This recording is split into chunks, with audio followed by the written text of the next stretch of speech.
Ya, pagi teman-teman. Ya, pagi ini topik kita akan coba saya dalamin tentang karakter teman-teman.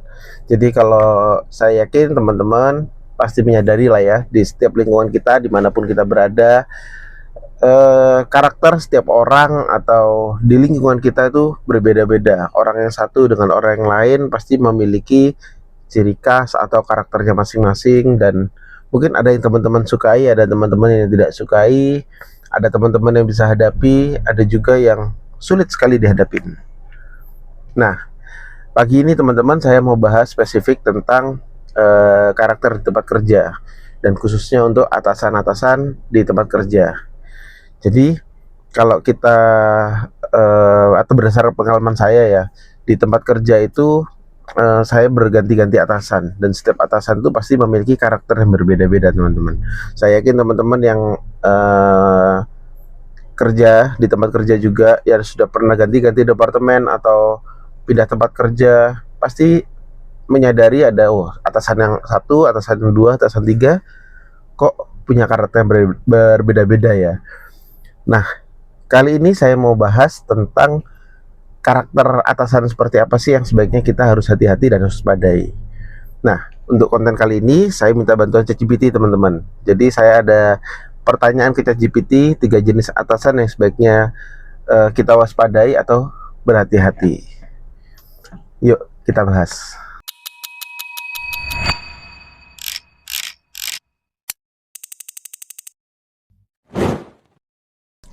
Ya, jadi teman-teman, uh, ini jawaban dari ChatGPT teman-teman. Ini ya, oke, saya bahas teman-teman ya. Ini dia 3 jenis atasan yang sebaiknya kita waspadai atau berhati-hati.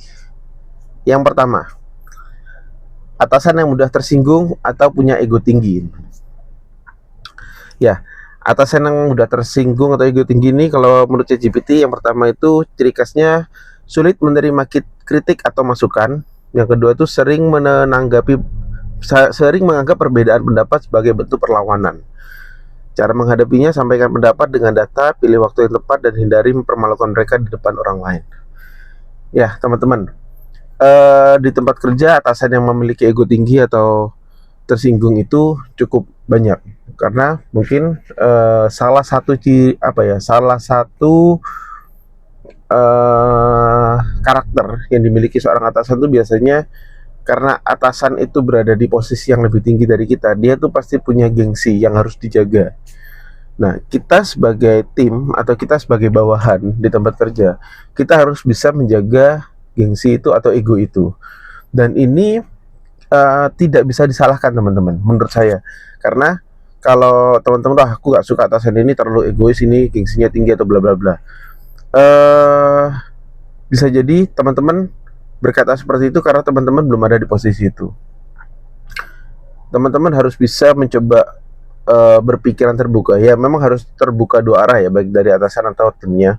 Tapi dari sudut pandang teman-teman atau kita di sini sebagai bawahan, kita harus bisa lebih open minded. Karena mau tidak mau uh, dia atasan kita, ya kan? Kalau kita nggak mau di situ ya pergi aja keluar gitu kan.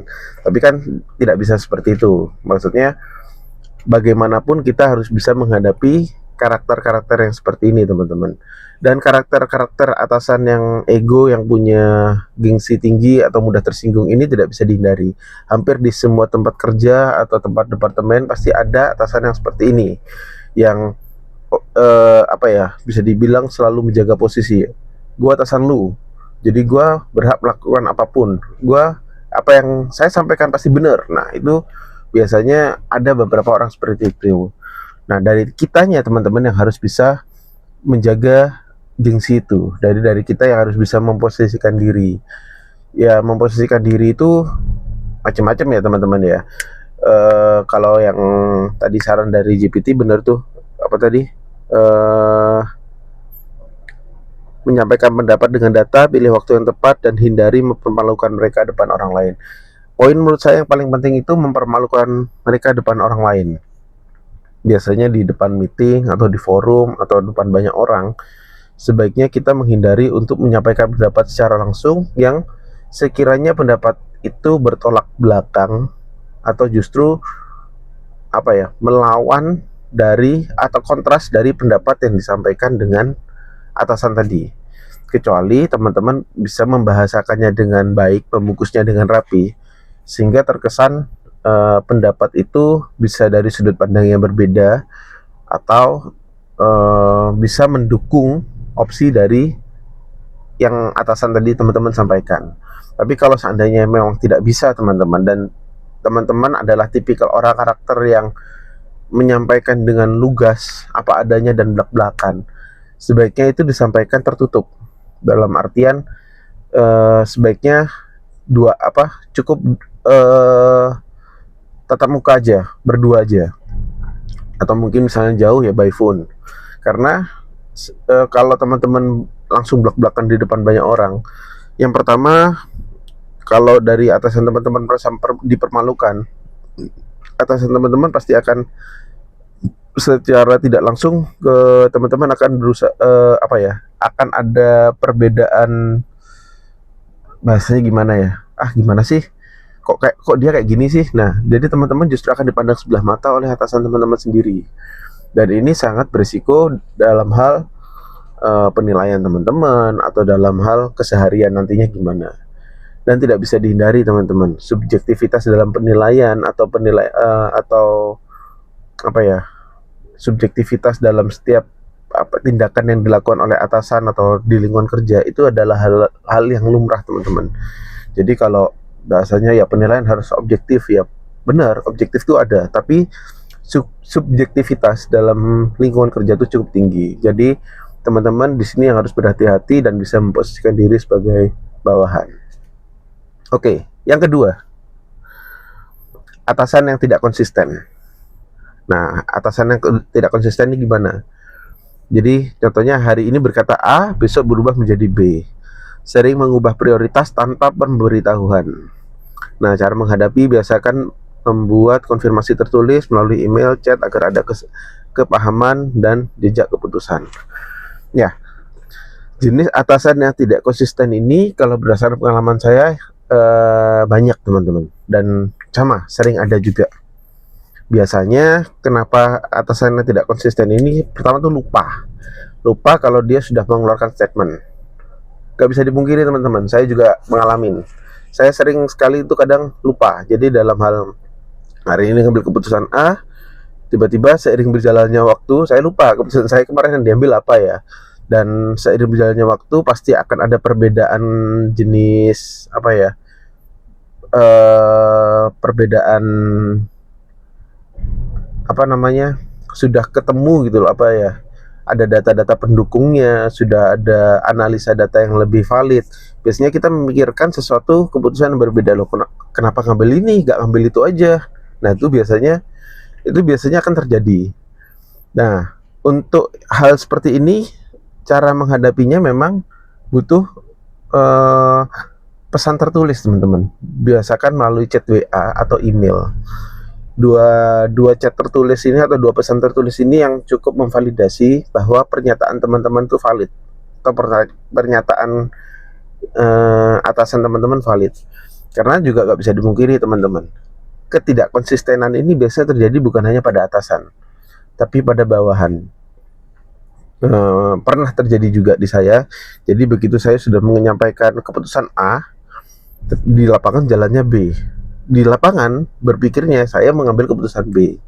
Padahal dalam diskusi itu saya menyampaikan dari dua sisi. Kalau A itu seperti apa, B seperti apa, tapi sebaiknya kita menjalankan A. Tapi dalam proses diskusi itu ternyata biasanya kita atau siapa atau tim kita atau atasan kita itu menggunakan asumsi pribadi. Nah, biasanya apa yang disampaikan atau apa yang sedang didiskusikan dengan apa yang kita bayangkan itu gak nyambung, gak sinkron teman-teman. Mungkin teman-teman pernah mengalami, jadi saat di mulut ngomong apa tapi di pikiran mikirnya kemana, itu pernah terjadi pasti. Dan biasanya hal-hal seperti ini, yang ketidaksinkronan seperti ini, yang menimbulkan di bawah itu atau di lapangan itu terjadi perbedaan pendapat. Jadi di lapangan berjalan B, di pikiran kita sedang jalankan A. Pada akhirnya nggak sinkron. Nah, kalau saya biasanya mengkonfirmasi paling gampang dengan via WhatsApp, via WA. Jadi setelah ada meeting, setelah ada apa, ya udah konfirmasi aja di grup atau personal. Kalau memang itu tugas personal, sampaikan bahwa keputusan diambil adalah ini. Udah, dari pesan itu, dari apa ya, resume itu, paling nggak itu menjadi dasar. Oh ya udah, keputusan diambil adalah A, gitu aja. Ya itu memang kita sebagai atasan maupun bawahan perlu, teman-teman. Jadi kembali lagi ya, dalam hal ini perannya yang harus kita hadapi itu bukan, wah kamu yang harus memperbaiki diri tuh, kamu yang gak konsisten, bukan, teman-teman. Tapi kembali lagi, dua arah. Jadi baik dari atasan maupun bawahan harus bisa sama-sama dan tahu titik tengahnya ada di mana. Oke, itu yang kedua, teman-teman. Kita lanjut yang ketiga. Yang ketiga, atasan yang politis atau suka mencari kambing hitam. Ciri khasnya yang pertama, lebih fokus menjaga citra daripada menyelesaikan masalah. Yang kedua, saat terjadi kesalahan cenderung menyalahkan bawahan. Solusinya, dokumentasikan pekerjaan, simpan bukti komunikasi, dan laporkan progres secara rutin sehingga kontribusi serta keputusanmu terdokumentasi. Ya teman-teman, atasan yang politis itu sama, ini banyak, dan ini menurut saya yang cukup harus diwaspadai dan kita harus berhati-hati sebagai bawahan, teman-teman. Karena kalau atasan politis ini sepertinya tidak semua orang yang memiliki sifat politis ini, tapi tetap menurut saya ini adalah hal yang manusiawi untuk mencari kambing hitam itu tadi. Karena namanya manusia pasti akan berusaha untuk melindungi dirinya sendiri. Itu sifat bawaan manusia. Cuman tinggal bagaimana orang itu bisa manusiawi atau enggak, pertanyaannya ke situ. Nah, atasan yang politis dan mencari kambing hitam ini benar-benar cukup harus diwaspadai, teman-teman. Karena ini akan berpengaruh atau akan mengganggu karir teman-teman sendiri atau penilaian teman-teman terhadap orang lain dari sudut pandang orang lain. Biasanya atasan yang politis ini cukup bisa bermain aman dalam artian saat pengambilan keputusan itu dia berdiri di dua kaki.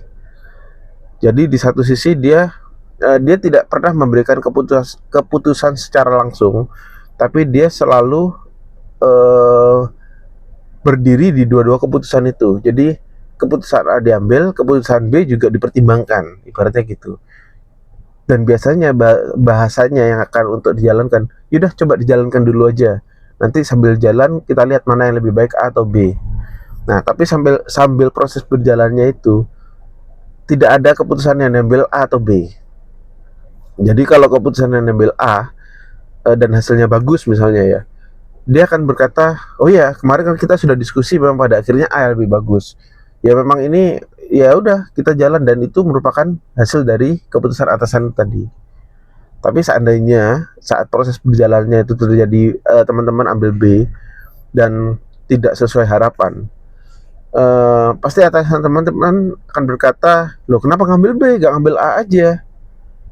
Ya kemarin kita sudah bahas resikonya bla bla bla dan lain sebagainya. Dan yang akan sampai ke atas ya, keputusan ini diambil B karena teman-teman salah mengambil keputusan, dan itu akan berdampak ke penilaian teman-teman tadi itu. Dan ini sering terjadi juga di tempat kerja. Atasan seperti ini yang benar-benar harus hati-hati, teman-teman. Jadi saat ada pengambilan keputusan, sebaiknya benar-benar didokumentasikan dalam bentuk apapun, baik itu tertulis tadi seperti yang chat WA, email, atau dokumentasi lainnya. Karena ini cukup berbahaya dan mengganggu teman-teman secara secara penilaian dan suasana di tempat kerja nantinya. Nah, itu aja teman-teman yang dari GPT. Nah, khusus di YouTube teman-teman yang saya upload, saya akan tambahkan satu lagi, teman-teman. Saya coba tanya GPT bagaimana dengan atasan yang tidak mau tahu. Nah, atasan yang tidak mau tahu itu di tempat kerja sering terjadi. Biasanya kalau pengalaman saya ya, atasan yang tidak mau tahu itu saat ada masalah, saat ada eh, kendala dalam proses operasional atau proses apapun, dia cenderung, lah itu nggak tahu, ya saya nggak tahu, kok bisa itu terjadi, kenapa? Nah, biasanya saat ada masalah datang ya dia akan lepas tangan. Dan ini menurut saya cukup berbahaya teman-teman. Dan biasanya atasan yang tidak mau tahu itu dia tidak pernah mengambil keputusan apapun, sama seperti yang tadi cukup politis, dia akan berusaha untuk mengembangkan karena merasa masalah itu terjadi bukan karena dia, karena ada kesalahan dari timnya dan dia akan lepas tangan. Nah, atau bisa jadi saat ada pembicaraan yang dia memang tidak tahu, misalnya ada diskusi meeting yang dia tidak dilibatkan, ya yang seharusnya dia mencari tahu itu, dia akan berusaha untuk lepas tangan dan sebaiknya dia tidak tahu karena bisa jadi saat pengambilan keputusan itu menjadi kesalahan, dan ini cukup berbahaya teman-teman. Ini menurut saya tipikal atasan yang harus diwaspadai, dan solusinya bagaimana, ya teman-teman harus bisa mencari tahu sendiri. Karena sulit teman-teman, karena saya pernah mendengar sebuah prinsip, ini mungkin prinsip yang cocok untuk di pemerintah kita ya kali ya. Jadi daripada salah mengambil keputusan, lebih baik keputusan itu tidak diambil supaya tidak disalahkan. Nah, ini adalah cara berpikir yang paling berbahaya menurut saya. Jadi daripada salah mengambil keputusan, lebih baik diam. Nah, biasanya kalau ini dilakukan teman-teman, yang ada malah masalah. Seharusnya kita sebagai atasan harus bisa mengambil peran atau resiko itu. Mau resiko itu jadi buruk atau baik, itu adalah hal yang harus ditanggung. Karena dalam suatu bisnis atau dalam suatu usaha pekerjaan apapun teman-teman, saat kita diam dan tidak ada keputusan yang diambil, tim berjalan sendiri tanpa ada arah yang jelas, semua akan kacau. Semua akan kacau. Harus ada satu orang leader yang bisa mengambil keputusan atau membawa kapal ini mau kemana. Itu ibarat kapal yang ada di tengah laut, terombang-ambing, bingung mau kemana, mau ke kiri, ke kanan, lurus, ke belakang, nggak tahu. Dan itu akan cenderung panik sendiri. Semua akan panik, semua akan bingung, dan yang ada malah saling menyalahkan satu dengan yang lain. Nah, peran teman-teman sebagai atasan atau teman-teman sebagai leader harus bisa membawa arah kapal ini kemana. Dan resiko apapun yang terjadi harus bisa diambil dan ditanggung bersama. Karena kalau tidak justru akan kacau dan malah akan membuat semuanya berantakan. Nah, khususnya teman-teman yang dalam berbisnis atau teman-teman yang sebagai atasan yang pemangku kebijakan, strategi khususnya, teman-teman harus bisa mengambil peran ini dengan baik. Memang keputusan yang diambil itu tidak mudah teman-teman, dan semua resiko itu pasti ada. Oleh karena itu, teman-teman ada di posisi itu. Teman-teman yang sudah memiliki posisi untuk mengambil keputusan harus bisa memikirkan dengan matang. Pertimbangkan dan perhitungkan segala sesuatunya teman-teman. Diukur kira-kira dengan resiko yang kemungkinan terjadi itu dampaknya apa, atau bahkan hasil yang dicapai apa, dan itu perlu dipertimbangkan. Dan setiap pertimbangan itu yang sulit harus didiskusikan bersama dengan tim, dibahas dengan matang. Kalau keputusan A, resiko yang terjadi apa, hasil yang dapat kemungkinan apa. Keputusan B, hasilnya apa, resikonya apa. C, bagaimana. Nah, setiap keputusan diambil itu diukur teman-teman. Dalam artian pengukuran itu ya bukan diukur penggaris atau sejenisnya ya. Maksudnya diukur itu antara keuntungan dan kerugian itu lebih besar mana chance-nya. Chance itu kesempatannya, peluangnya lebih besar mana. Kalau lebih besar keuntungan, ya silahkan ambil yang besar keuntungan, itu jelas. Tapi terkadang ada keputusan yang diambil dari ketiga-tiganya ini rugi semua teman-teman. Nah, tinggal diukur kerugian mana yang teman-teman bisa tanggung dan bisa diatasi bersama. Nah, itu teman-teman. Ya mungkin itu aja teman-teman, sekian dari saya. Jadi pesan saya untuk teman-teman semua, untuk menghadapi atasan atau bagaimana kita di tempat kerja, teman-teman harus bisa mengerti karakter masing-masing atasan teman-teman. Syukur-syukur kalau teman-teman tidak menemukan atasan yang seperti saya bahas tadi. Tapi kalau teman-teman harus bertemu dengan atasan-atasan yang politis, yang tidak konsisten, atasan yang egois, atau bahkan atasan yang tidak mau tahu, teman-teman harus bisa menemukan solusinya dan teman-teman harus bisa memposisikan diri. Ingat, teman-teman bekerja tidak sendiri, teman-teman bekerja dengan tim, dan kolaborasi itu penting, komunikasi itu penting. Jadi sebisa mungkin harus bisa saling ya teman-teman ya. Saling itu bukan hanya sepihak tapi harus bersama-sama. Ya, sekian dari saya. Terima kasih, selamat pagi.